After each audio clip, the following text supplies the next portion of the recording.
Recordemos que uno de esos chacaleos fue donde definitivamente dijo, sí tengo ganas de ir a México, ¿no? Y tengo ganas de ir a la Virgen de Guadalupe. Sí, que tenía ganas de regresar también a Chiclayo, ¿no? También dijo, quiero regresar a ver a mi gente, ¿no? De Chiclayo. Bajo llave, el podcast de información socio-religiosa contada por los periodistas.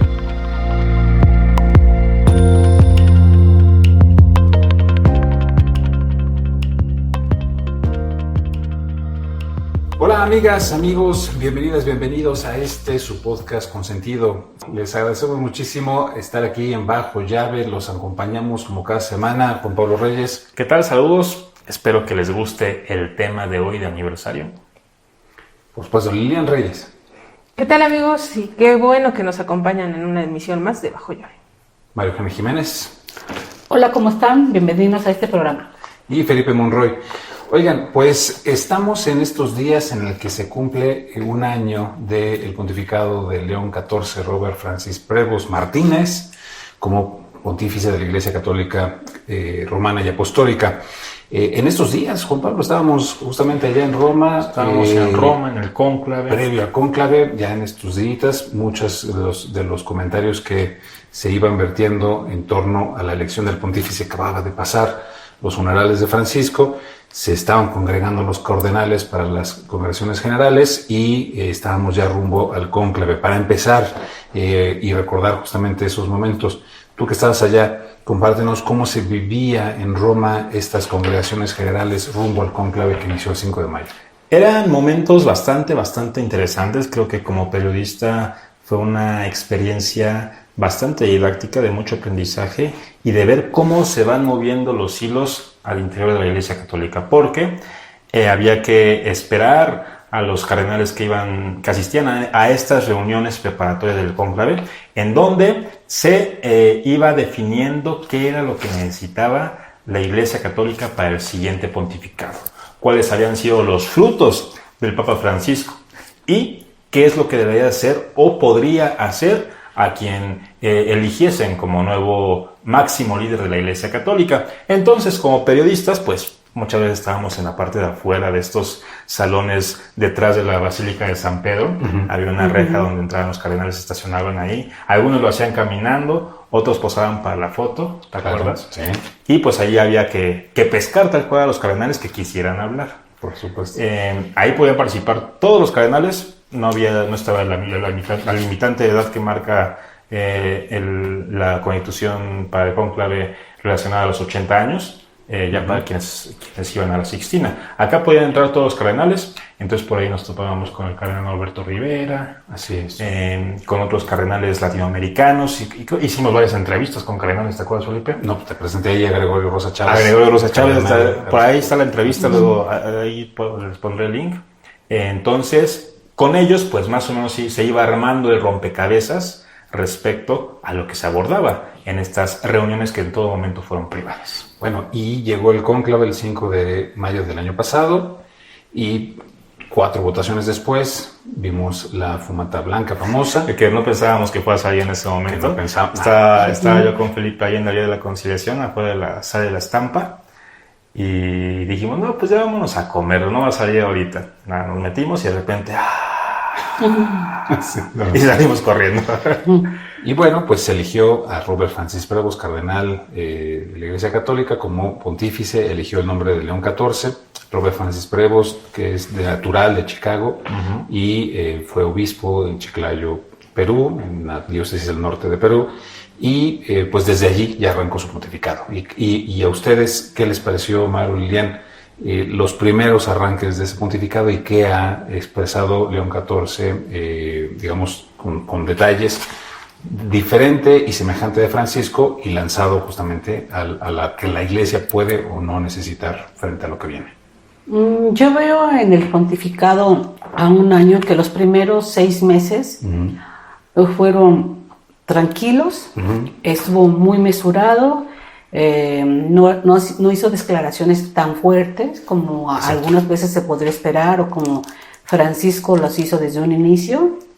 Él tuvo 6 meses como de tranquilidad, conociendo, haciendo estrategia para su pontificado, reuniéndose con los grupos claves que él consideraba, pocos cambios dentro de la curia.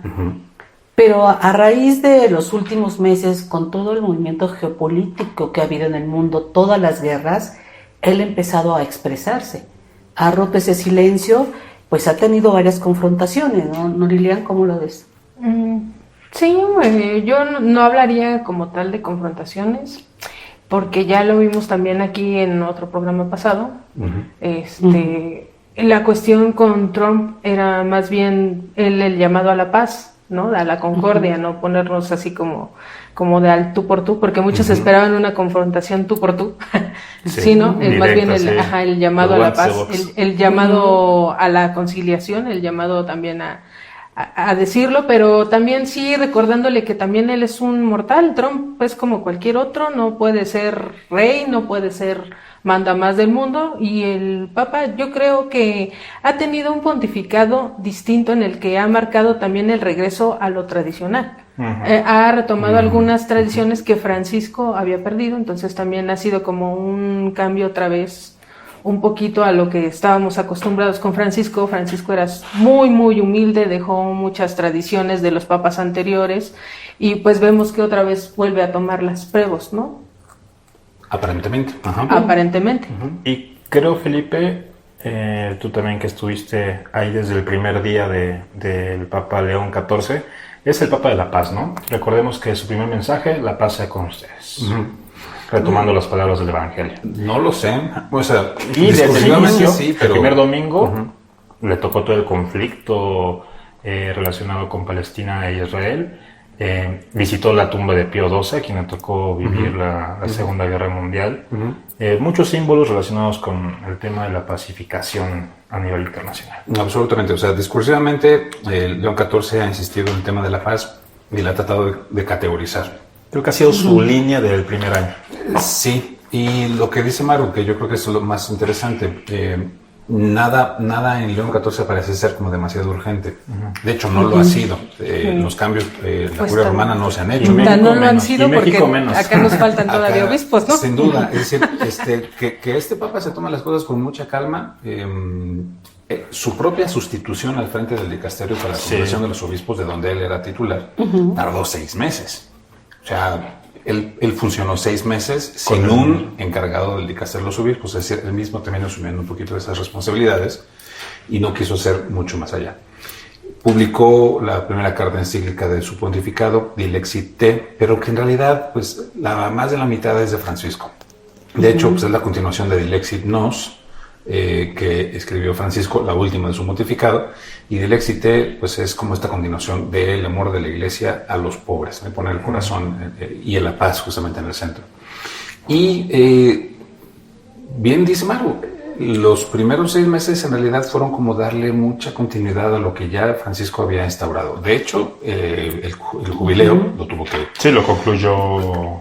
caminar y concluir. La visita a Turquía y el Líbano, que ya las tenía programadas Francisco, las realizó para la celebración de los 1700 años del Concilio de Nicea. La declaración conjunta con el Patriarca Bartolomé también lo hizo básicamente en los mismos términos que Francisco los hubiera hecho. Y a partir justamente yo creo que de los primeros días, y literalmente de los primeros, segundo día de este año, del 2026, cuando Estados Unidos irrumpe en Venezuela para sacar a Maduro y llevar solo a su prisión, pues es cuando realmente comienza esta parte geopolítica más aguda, ¿no? de León XIV. El distanciamiento, obviamente, de las instituciones políticas norteamericanas, pero también el acercamiento a otras realidades. Particularmente, el León XIV confirma a inicios del 2026 su viaje a África, su viaje querido por él, y el viaje a España, ¿no? Entre otras particularidades, pero estas dos me parecen bien centrales, ¿no? Donde ya León XIV comienza como a tomar un poco más de sentido en su propio pontificado, con su propio discurso, no solo darle seguimiento a Francisco, que ha sido un tema, sino su propia agenda. Su propia agenda. Y el problema es que durante todos los primeros 6 meses mucho se tenía esperanza en que se distanciara de Francisco por ser como el rebelde del Vaticano y recuperar no solamente las tradiciones, sino la primacía de la curia romana en su estructura. Y por eso cuando León XIV decide no vivir como vivió el Papa Francisco fuera del Palacio Apostólico, dice, sí, vivo en el Palacio Apostólico, pero además me quedo no en el salón pleno del tercer piso del Palacio Apostólico, sino en la buhardilla, básicamente en el ático de ese Palacio Apostólico. Entonces, sí es como, sí soy francisquista, pero no tanto, o sea, he sido tradicional y sí devuelvo los poderes a la curia romana, pero no tanto. Y recuperar lo que dice Maru, como que no tiene prisa, porque pienso yo que este pontificado, o al menos yo creo que lo tiene en el corazón propio León XIV, quiere durar muchos años. Entonces nada parece ser realmente urgente. Pues no, porque va a durar muchos años, tiene 70 años, es atlético. Exacto. Entonces está, digamos que, bien cuidado, ¿no? De su salud está bien, no padece de nada grave. Así es. Entonces yo creo que él es un estratega, a lo mejor más que Francisco. Sí. Porque estratégicamente ha mantenido un equilibrio en la iglesia al interior, donde ya había divisiones con Francisco muy fuertes, grupos de varias partes del mundo que se oponían, que lo desconocían como papa, y a estos grupos los ha calmado León XIV. Ha estado como mediando. O sea, de manera estratégica no se ha pronunciado fuertemente nada de la comunidad homosexual, tampoco muy fuerte a favor de las mujeres, ha sido en algunas ocasiones poco tibio, digamos, pero esos temas que dividen mucho a la iglesia al interior, contacto, sí, no los ha tratado, ¿no? O los ha delegado a otros arzobispos, obispos de la curia, ¿no? Y lo que mencionábamos del sin prisa, pues desde el inicio, ¿se acuerdan? Se tardó mucho en salir al balcón central de la... Porque escribió su mensaje. Se tomó su tiempo, y aunque ya estaban casi todos los cardenales en los balcones alrededor de la Basílica de San Pedro, pues él todavía se tomó su tiempo. Y yo creo que eso, o sea, no quiere improvisar nada, no quiere ser tan espontáneo como quizás lo fue Francisco. Y en ese primer saludo a Urbi et Orbi, a todo el mundo, pues sí, dibujó un pequeño bosquejo de discurso porque quería decir cosas muy concretas y a destinatarios muy concretos. Y yo creo que ha sido un poco la estrategia de León XIV, pero además, ahí sí mediáticamente, una de las cosas que a mí me parecen bien interesantes es que ha hecho banqueteras. O sea, lo que nosotros conocemos como banqueteras, como como entrevistas a pie de calle. No los ha hecho en el Vaticano. Los ha hecho en Castel Gandolfo. El Papa, a diferencia de Francisco, que no puso un pie en Castel Gandolfo, lo hizo museo, completamente museo. León XIV se la vive en Castel Gandolfo. Le gusta Castel Gandolfo. Le gusta ir. Además, allí está uno de los proyectos más audaces de Francisco, el Borgo Laudato Si. Pero desde allí trabaja y a la hora de salir del palacio para ir a dormir al Vaticano, que son unos 30, 40 kilómetros más o menos. No está tan cerquita, pues. Sí, no está tan cerca. Pero... uno pensaría que está muy cerca todo, pero no. No, pero cuando sale de allí, de Castel Gandolfo, suele dar una conferencia, una breve conferencia de prensa ahí a pie de banqueta. Y esto me lleva a preguntar, Lilian, ¿tú cómo has visto la presencia mediática de León XIV? Porque Francisco era avasallador, pero en este año quizás León XIV, si no es por los problemas que tiene con los otros mandatarios, en realidad parecería que no saldría mucho en las noticias. Yo creo que ha sabido marcar su propio estilo, porque ha dado mensajes clave en momentos clave. O sea, veámoslo todavía cuando estaba el conflicto empezando el año pasado, que teníamos apenas los primeros atisbos de la guerra de Oriente Medio. Él volvió a pronunciarse por la paz, y ahora con Trump vuelve a pronunciarse por la paz. O sea, hace como que los llamados en el momento preciso, cuando debe de hacerlos, y también genera mucha expectación. Recordemos que uno de esos chacaleos fue donde definitivamente dijo, sí tengo ganas de ir a México, ¿no? Y tengo ganas de ir a la Virgen de Guadalupe. Sí, que tenía ganas de regresar también a Chiclayo, ¿no? También dijo, quiero regresar a ver a mi gente, ¿no? De Chiclayo. Y dijo, y quiero ir también acá, y quiero ir también acá. Y eso le da esperanza también a la feligresía. Eso es un mensaje de conexión directa, ¿no? Yo creo que él ha sabido escoger sus mensajes, porque también lo hemos visto, está más activo en redes sociales. también ha hecho mensajes a través de su cuenta de X. Y creo que ha sido como más duro, ¿no? Exactamente, sí, entonces él ha sabido escoger sus batallas y aprovecharlas, exactamente. Entonces, él sabe también la importancia de las redes sociales. Entonces, no es que seamos mediáticos a través de la televisión tradicional, no, hay que ser más, convivir más con los jóvenes a través de las redes, porque ahora la discusión, el debate está en las redes sociales y se sabe subir al ring, porque recordemos que también en X es donde surgen los conflictos, ¿no? Y por eso Trump decidió también hacer su propia red social, ¿no? Para no andar ahí metiéndose a X y demás y el conflicto que tiene. Exactamente. Pero ve los mensajes en X y automáticamente Trump reacciona en su red social, ¿no? En Truth Social. Pero sí, yo creo que ha sabido escoger sus batallas. ¿Ustedes qué opinan? Yo no sé, o sea, porque mediáticamente que un papa pida la paz sería más noticia que el Papa no pidiera paz, ¿no? Es decir, eso sí. Eso me refiero que quizá ahí no ha alcanzado y ha hecho cosas inéditas o históricas que en los medios no han aparecido. Por ejemplo, su viaje a África duró 11 días. Sí, casi ningún medio lo cubrió. Fue Argelia, donde el 0.2% de los argelinos son cristianos. O sea, nada. Y nadie lo cubrió. Bueno, los vaticanistas y los medios internacionales, pero México como que eso no le importó mucho a la gente. Es que yo creo que ahí todavía hay un dilema social muy importante sobre la discriminación, sobre algunas cuestiones. ¿Por qué no importarnos que va a África, a una comunidad que es ampliamente católica? Porque el catolicismo se ha ampliado mucho en la zona de África. Así es. Ajá. ¿Y por qué no importarnos? Pues porque es África, ¿no? Es muy curioso. O sea, lo vemos muy lejano. Los medios no le hayan tomado la importancia que lo vemos muy lejano porque es África, ¿no? Y habló, obviamente, de extractivismo en Angola. El viaje fue muy curioso porque empieza en Argelia, donde la porción de los cristianos es sumamente pequeñita, luego se va a Camerún, donde crece un poquito el 30%, luego se va a Angola, donde es 60%, y finaliza en Guinea Ecuatorial, donde es 80%, ¿no? O sea, es como la subidita del catolicismo, digámoslo así, en África. Pero habló en contra del extractivismo como una identidad nacional, y lo dijo a Angola, que vive del petróleo, y ahí nos hizo a todos eco, porque, oye, en medio de la crisis petrolera, el Papa denunció cuáles son las peores prácticas del extractivismo y de la monoeconomía, o de la economía unitaria de los países, y nadie lo peló. Y a los medios les pasó de noche. Habló del tema de los también circunstancial, porque en Alemania se instauró una especie de bendición para las parejas del mismo sexo, y él dijo, bueno, nosotros dijimos, y Francisco dijo, todas las personas son merecedoras de bendición, pero no necesitan una práctica específica.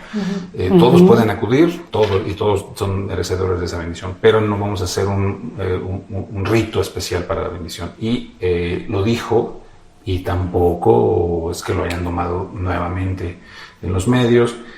Habló también sobre cosas obviamente con el tema de Trump y el tema de quién realmente es el usufructuario del poder desde la perspectiva cristiana, y es el pueblo, no el dignatario. Y el asunto de la migración. El tema de la migración también, que fue muy fuerte. Pero como que los medios no lo toman, ¿no? Pero es que justo es eso, Felipe. Mira, yo considero que es porque está en África. O sea, para nosotros vemos la realidad de África tan lejana, que cómo cubrir África. Además, otro punto fue que no siguió el conflicto con Trump. Él dijo, yo no soy político. Ahí paró su declaración. Él no continuó el conflicto con Trump. Bueno, sí. Si hubiera continuado el conflicto con Trump, te apuesto que hubieras tenido los reflectores ahí sobre la gira de Francisco pendiente para ver en qué momento le vuelve a contestar, te lo juro. Y te lo juro que no va a ser lo mismo cuando haga la gira por España. Ahí va a ser un radar mediático distinto, ahí todo el mundo va a estar pendiente de lo que diga, porque es Europa. Y ahí sí nos importa, ¿verdad? O sea, no es que estemos ninguneando a África, es que todavía hay como cierta discriminación hacia los países de África. Las agencias de información están centradas en los centroides. Sí, por ejemplo, en el caso de Europa, a Europa sí le interesaba más la cobertura de la visita a África, porque, pues, por ejemplo, en el tema de migración, pues están muy cerca. Claro. Y aún así yo la vi mermada, o sea, no creo que también las agencias internacionales la hayan cubierto como fuera, Ok. Bueno, y del discurso, ¿qué les ha gustado, además de la paz, qué les ha gustado del Papa León XIV, o no les ha gustado? Pueden unas cosas sí, otras cosas no, pero del discurso particularmente del Papa, que al final de cuentas es la única herramienta que tiene el pontífice para transformar realidades. ¿Qué les ha gustado? ¿Qué no les ha gustado? Por ejemplo, no me ha gustado que no se haya todavía reunido con los píos. Sí, tienes ese tema, sí. Que es un tema bastante relevante, interno y espinoso. Y que lo tendremos aquí después. Y que vamos a tener un poco, porque ya se acerca también, ya falta un mes. Para las ordenaciones episcopales. Y pues no se ha reunido con ninguno, o sea, mandó a Propaganda Fide, ¿no? Sí, tal cual. Sí. A que se reunieran. Y eso pues también, eso a mí no me parece, como que podría, si bien no puede nadie presionar al Papa para que nombre obispos, claro. Pero sí hay como que intentar un acercamiento interno, ¿no? Y pues habrá también que esperar el asunto de la agenda, a ver cómo va nombrando obispos. Sí, sin duda. A mí no me ha gustado que no ha sido muy claro en cuanto a la pederastía clerical. O sea, claro. Se ha reunido con esta Pontificia Comisión de Protección a Menores, los ha escuchado, le han dado sus informes, lo único que están haciendo es capacitar a los países, apoyarlos, o sea, para que elaboren sus protocolos, pero realmente yo no veo un texto fuerte a favor de las víctimas. Se reunió con un grupo de esta organización que está en 30 países, ECA, tuvieron un encuentro, fueron pues nada más pláticas de que aquí estamos, los vamos a apoyar y seguiremos en diálogo. Pero realmente un pronunciamiento fuerte a favor de las víctimas no se ve. Y la Comisión de Protección pues sigue trabajando así, nada más en hacer protocolos, pero no se ve una justicia real para las víctimas.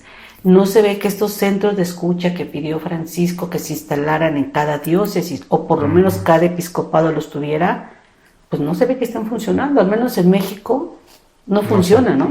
No hubo ninguna reacción al informe presentado por el diario El País sobre los abusos en España. Tampoco. El Vaticano no dijo ni pío después de eso. Es lo que te digo, o sea, no ha sido firme, ¿no?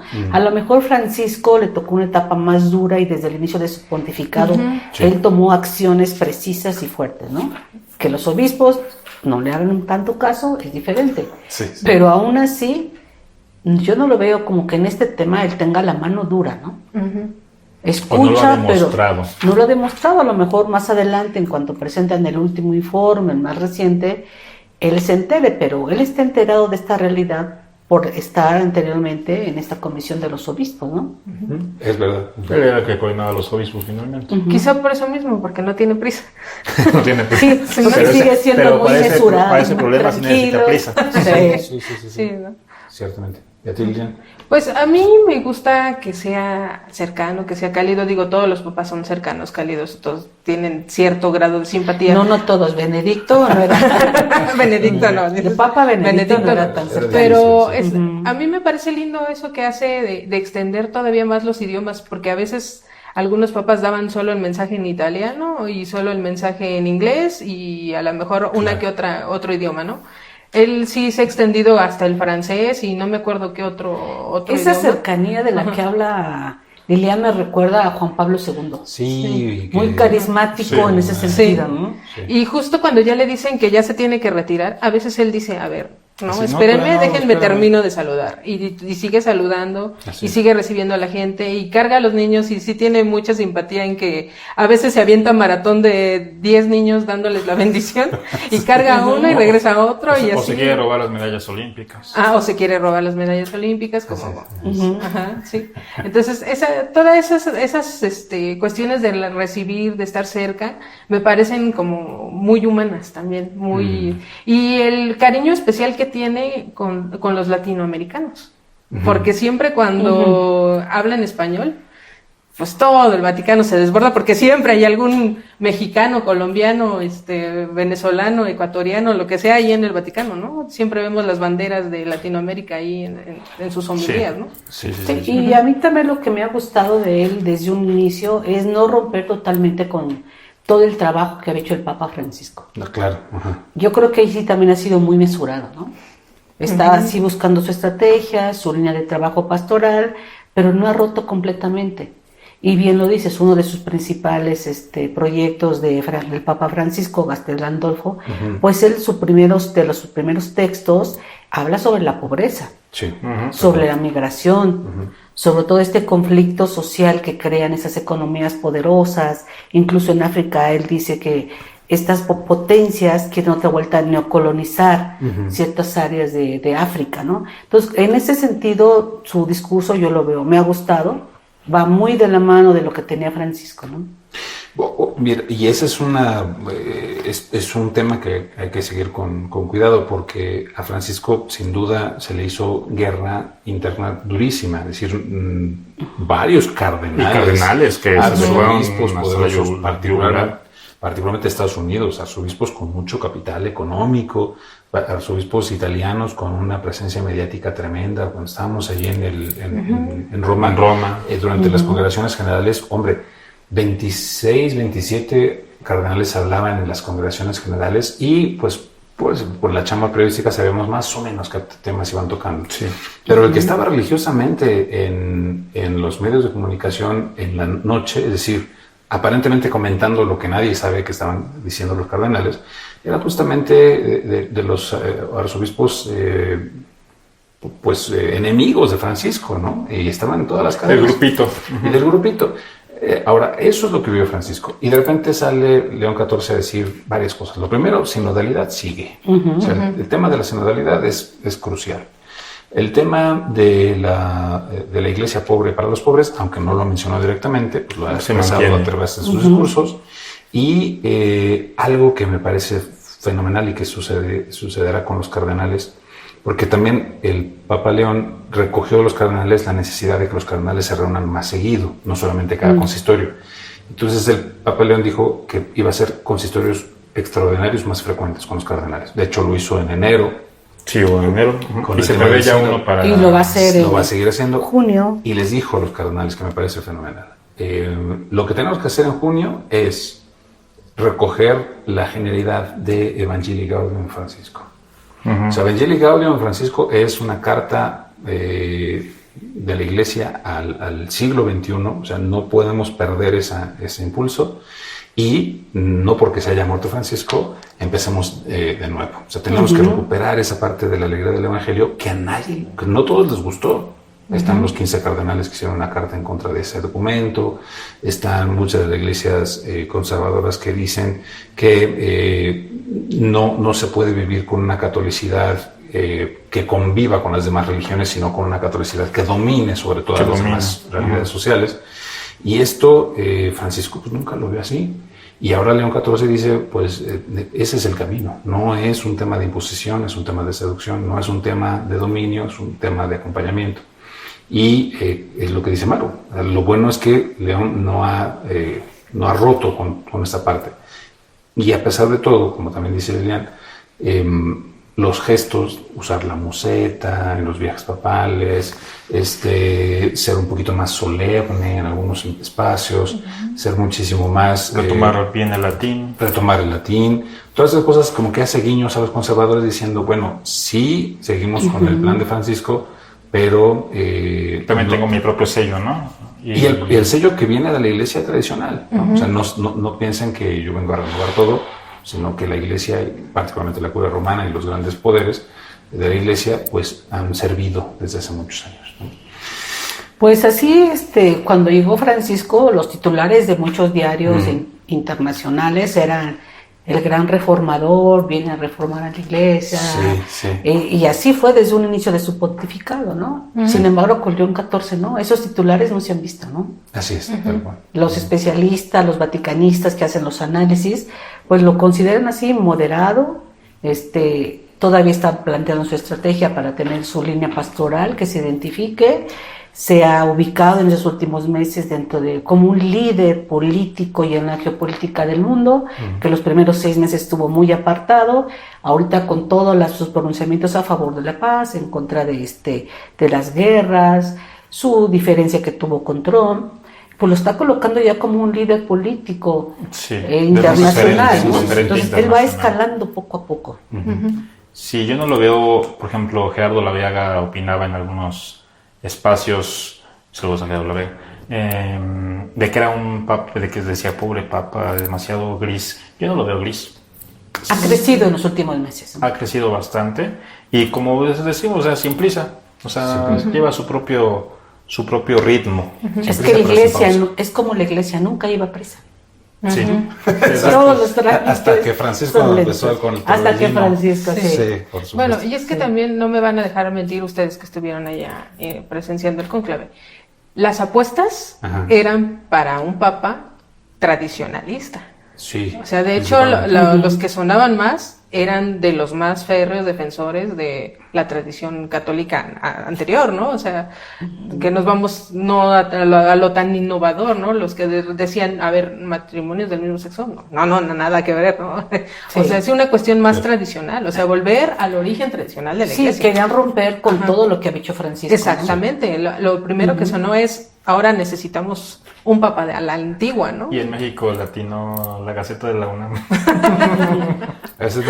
Sí, a mí me gustó mucho que en las predicciones del pontificado se dividieran ese terreno, ¿no? O sea, había como cardenales un poco, digo, esto es marginal el asunto, pero un poco más progresistas, cardenales muy conservadores, y los outsiders que le llamaban. Los outsiders. La gente que estaba fuera pero que no tenía malos números y justamente era Prevost.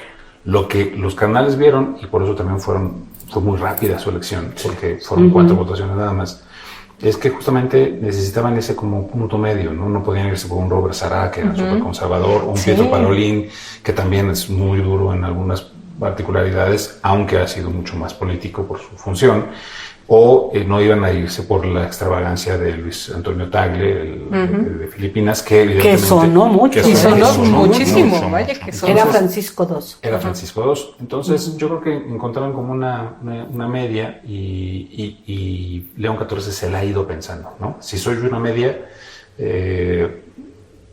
empecemos despacito para después ir encontrando mi propia voz y la voy a utilizar hacia adelante. Ahí es importante recordar que la mayoría de los cardenales fueron nombrados por el Papa Francisco. Además, entonces eran más identificados a esta línea del trabajo, o por lo menos en algunos aspectos más identificados, que es lo que ellos encuentran con León XIV, ¿no? Sí. Esa parte de los cardenales, y esta parte también donde de las apuestas, ¿no?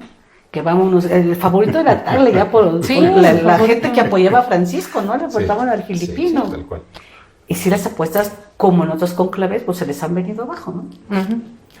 Pensamos que ya salía en la quinta, o hasta el viernes en la sexta. Sí, pues, hay que recordar, Francisco salió en la quinta, y eso que había salido bastante bien en el conclave de Benedicto XVI. Sí. Es decir, pudimos haber ganado unos 10 añitos de Francisco antes, con Benedicto XVI, pero bueno, las cosas suceden como sucedieron, y aquí fue muy rápido la elección, lo cual habla de una convergencia al menos de los cardenales. Y de que todos lo conocían, lo ubicaban muy bien al haber estado en el dicasterio para los obispos. Y además no fue muy protagónico en todos los funerales, no fue protagónico. En los actos posteriores a la muerte de Francisco no fue de ninguna manera protagónico. En el consistorio en las congregaciones generales no fue protagónico, e incluso entrando al cónclave tampoco. La gente cuando pasan a hacer su juramento ni siquiera lo tomó en los medios de comunicación. Llamaban la atención a otros, pero él no. Nosotros estábamos en la sala de prensa cuando fue el juramento, ¿no? Y ahí todos como estaban criticando lo del latín de cada cardenal.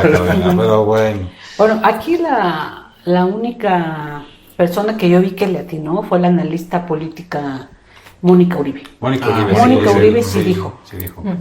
Que ya casi al final del cónclave sí dijo, va un obispo estadounidense, Robert Prevost. Fíjate, ahí está. Y tampoco le hicimos caso a los medios. Sí, Quedó fuera de los radares porque seguían con otros. Por ejemplo, con Parolin, ¿no? Sí. Parolin era la apuesta fuerte para muchas personas. Sí. Y sin embargo, se quedó siendo secretario de Estado, y aún es secretario de Estado. Que a lo mejor sea de los próximos cargos que va ir a alumbrar, porque ya empezó a mover la curia romana. Sí, ya comenzó a moverse, Sí. ya se comenzó a mover las piezas hace un par de meses, ¿no? Y se está llegando a su gente, ¿no? Entonces esos movimientos que está haciendo ya son muy simbólicos. Sin duda. Pues bueno, pues miren, se nos fue de volada hablando de este tema. Obviamente vamos a compartir algunas cosas de fotografías y videos de aquellos días, momentos. Los pueden seguir ahí en las redes. Y pues nada, yo creo que muchos años para León XIV al frente de la Iglesia Católica, Dios mediante, y también que vaya encontrando justamente su voz en este concierto internacional, una iglesia que está muy desafiada por todos los temas que dice Maru, obviamente migración, abusos sexuales, la pobreza, la injusticia, la inequidad, el extractivismo, el conflicto entre el norte global y el sur global, que además creo que es el primer papa que menciona con estas categorías sociológicas, el norte global y el sur global, me parece muy interesante. Esto yo creo que poco a poco va agarrando su camino y pues aquí lo estaremos compartiendo cuando salten las alertas, ¿no? Exacto. Pues no sé, conclusiones o nos despedimos, ¿cómo ven? Pues conclusiones, en lo general también lo considero, yo me mantengo en que es un papa que se perfila para ser un papa de la paz y en el tema de que va a su ritmo, sin prisa. Yo creo que habrá que estar muy pendiente de su gira en España. Yo creo que ahí va a dar mensajes importantes, poderosos y que nos pueden dar una puerta de lo que viene después en tu pontificado. De acuerdísimo. Pues sí, yo estaré esperando cuál será su plan pastoral, cuál es esta estrategia que hasta ahorita no la ha revelado. Y en España, pues yo espero que realmente se cumpla con esa demanda de las víctimas de abuso sexual, que le han pedido una reunión ahí en Madrid en la Anunciatura, pues espero que realmente lo reciban. De acuerdísimo. Y yo espero, aunque le tocaron los primeros santos canonizados que tenían un poquito de muchos mundos del siglo XX, creo que el Papa va a comenzar a recuperar de la espiritualidad del siglo XX, conflictivísima, las guerras. Iban mártires, ¿no? Iban mártires. Entonces, aunque los primeros fueron Acutis y Pier Giorgio. Acutis, Pier Giorgio y los venezolanos. Gregorio Hernández y la hermana Rediles. Creo que está combinando esta parte de la espiritualidad, una espiritualidad que no puede estar solamente con estos espiritismos superiores y misticismos, sino que también está sumamente aterrizada en la realidad, ¿no? Sí. Entonces yo creo que en algún punto nos dirá hacia dónde justamente va la espiritualidad de la Iglesia para el siglo XXI.